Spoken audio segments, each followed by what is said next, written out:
Good morning, boys and girls. Samahan niyo ako at may re-reban tayo sa client natin. Dalawa sila. So, sabayin natin silang gagawin. Parehas may kulay ang gagawin natin sa kanila. Yan yung mga texture ng buhok nila. So, na-section ko na yung isa.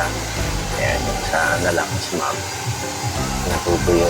So, pagkapatuyo niya naman. Talagyan na natin ito sa panay, boys and girls. Let's go!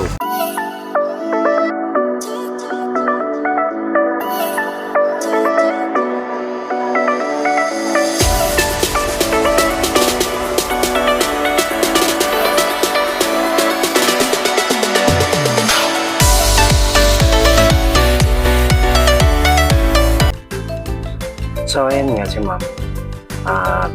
Napapili natin siya ng kulay na gusto niyang ilagay natin sa buhok niya. At dito, mag-apply na nga tayo ng pang-reband para sa buhok niya para masimulan na natin. So, ganun pa rin naman yung proseso niya. Hindi ko pa rin naman sinasagot sa dulo kasi nga chemically treated na ilalim ng buhok niya. Pag sinagad mo yan, may tendency pumutok. So, ibig sabihin ng pumutok, may tendency mag-brittle. Kasi matapang yung pang-reband eh. At dito, ayan, matapos natin apply ng gamot na pang-reband yung mga client natin, kasama ni ma'am. Ito, siya naman, talagyan naman natin ng pang-reband din yung buhok niya. So, yung buhok din ito ni ma'am is chemically treated din. So, hindi rin siya ganun pwedeng isagad hanggang dulo. Kasi nga, pwedeng mag-brittle. So, mas matingkad yung kulay nito ni ma'am sa dulo ng buhok niya. Yes! So, ganun pa rin ang application.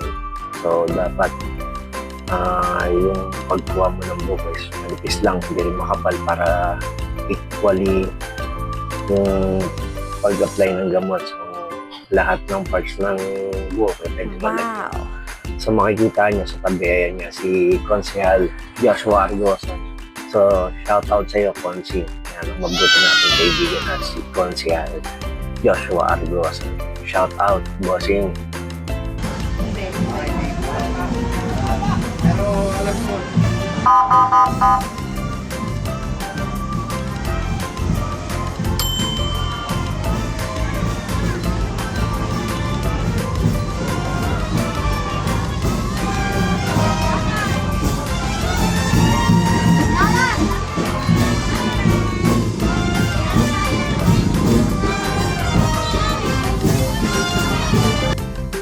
At dito nga yan, may dumaan na parapol o yung posisyon ng malapong Nazareno. Kasi nga, disperos ng ano yan, Nazareno.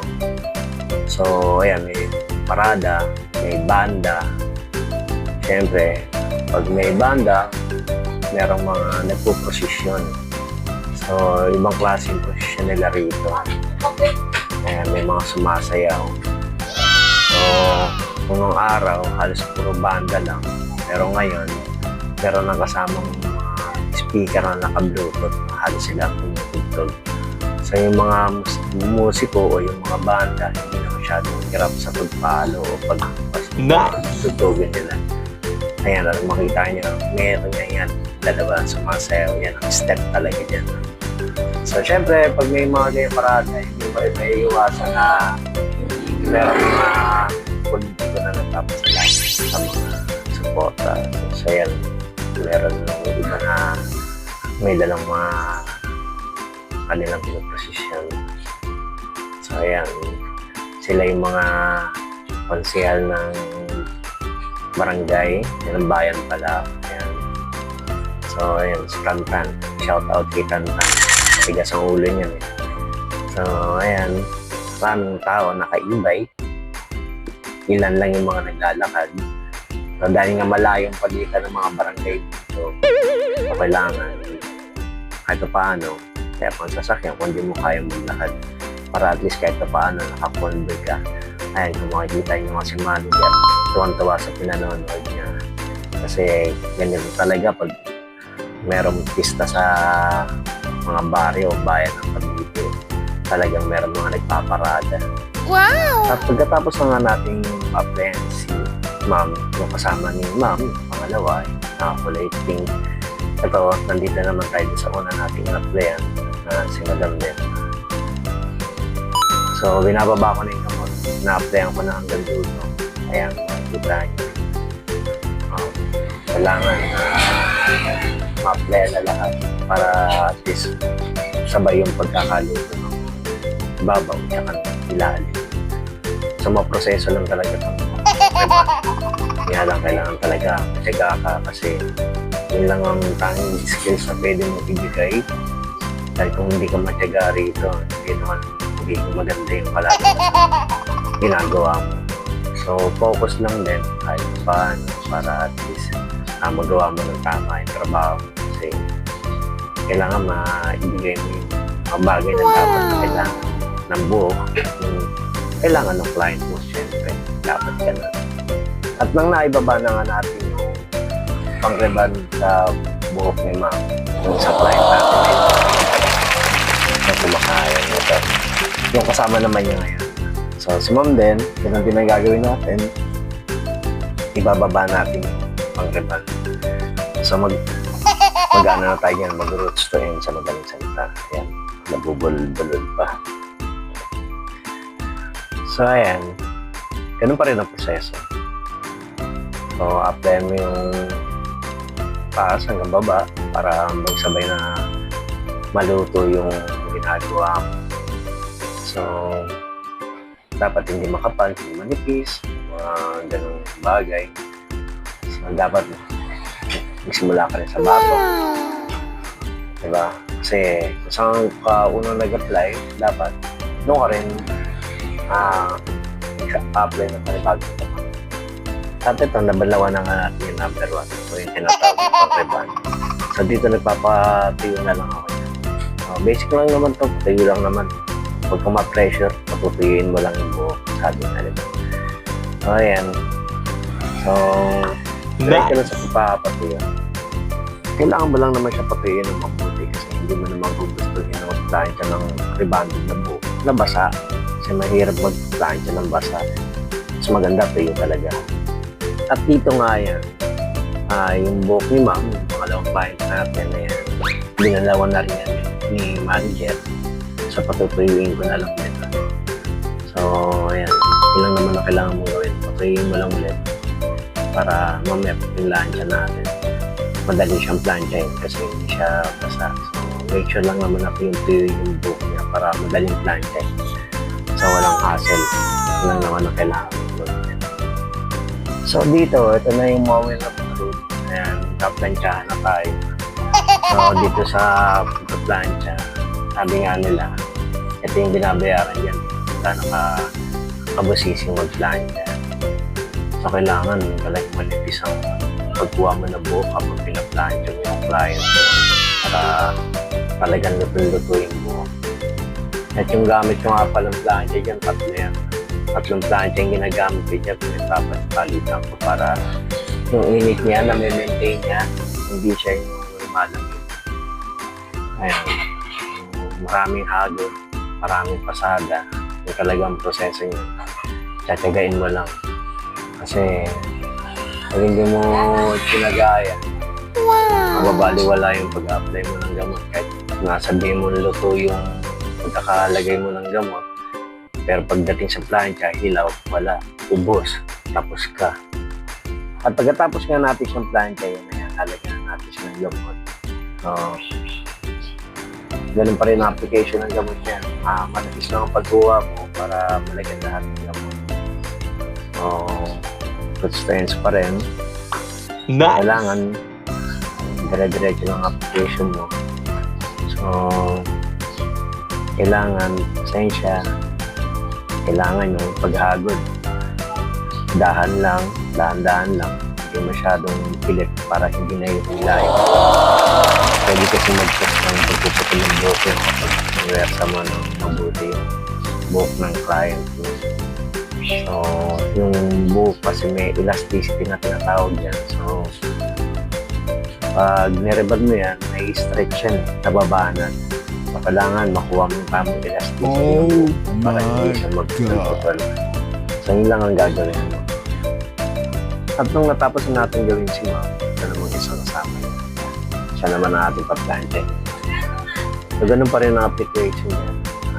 Pag-plancha sa kanya, kailangan dapat maayos. Yes! Sa pagpa-plancha naman ng buhok, sa nire-reband dapat malakas ang grip mo eh. Kailangan matindi yung pagkaka-pipit mo doon sa plancha para maganda yung pagkaka-reband ng buhok niya. At dito nga yan si ma'am, tapos siyang apply ng gamot, binalawan na rin siya ni manager. So dito pinatutuyo ko na lang yan, kailangan lang natin patuloy na maayos yan para apply na natin ang pangkulay. Kasi kupulayan natin yung si madam. So meron na siyang napiling kulay, yung kulay na apply na lang natin sa kanya. At nang sa ganun matapos na yung reband na gagawin sa kanya. So konting pasensya na lang, kahit ang taga lang. At sa part naman na to yan, so applyan ko na siya na treatment. Yan, treatment na natin yung buhok niya. So diretso lang natin yan, good strands lang. So sama lang natin ng konting bilis kasi gabi na yan halos mag-uumaga na nga. So ayan, tuloy-tuloy lang sa application hanggang sa malagyan lahat ng parts ng buhok. So kailangan malagyan ng mabuti para at least hindi sayang yung pagod natin. Wow! At dito, ayan, sa part na to, yan, kinukulayan na natin si ma'am. Ayan. Kinukulayan natin siya, na-applyan na natin siya ng pangkulay para makuha niya na yung kulay ng gusto niya. So, kung napili niya yung kulay, apply lang natin siya root strands para at least maganda yung pagkakakulay sa kanya. So, make sure lang naman dapat ma-apply lahat. At dito sa part na to, ayan, si ma'am, na-apply na rin natin ng pangkulay. So, nakapili na rin siya ng kulay na gusto niya. So, yan ang napili niyang kulay. So, apply lang natin siya, root strands din. Ayan.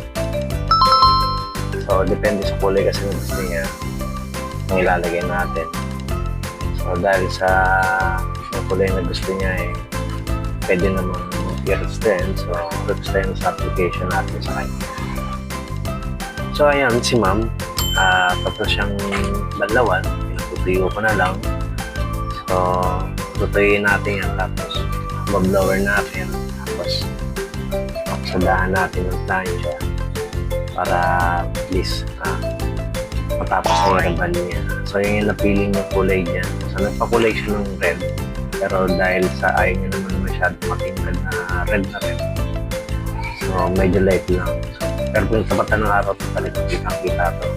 Iba naman ang kulay na red, talagang pagtumagal ng panahon. Nag-ano yan, lalong nagla-like, kumbaga. So ito na nga yan, na-blower na natin siya. Ito, pa-planchain na natin siya. So pasada na lang to, settings na lang.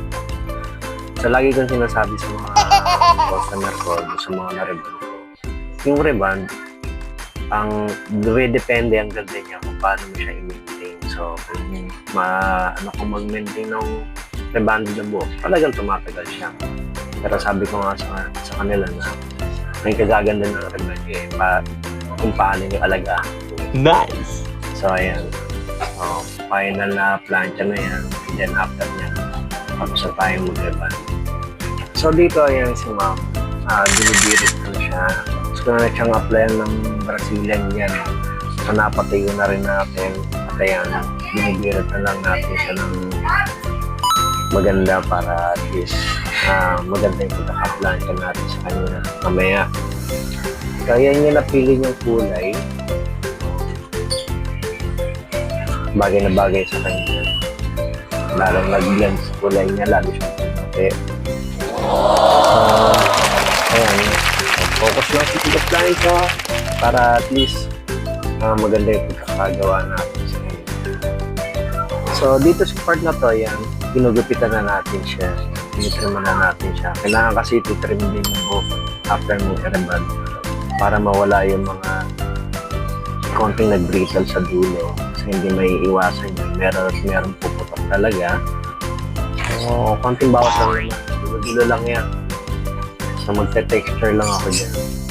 So, kailangan ma-texturize ko lang ng mabuti yung buhok niya para maganda yung outfit na nakalalabas. So tuloy-tuloy pa rin tayo sa pag-gupit eh. Kung makikita nyo nga. Unti-unti kong binabawasan yung gulo ng buhok. Para at least yung pagka-layer ng buhok niya, lalo ng tao. So hindi mo naman kailangan masyadong exam kasi mag-fly away yan pag exam mo naman.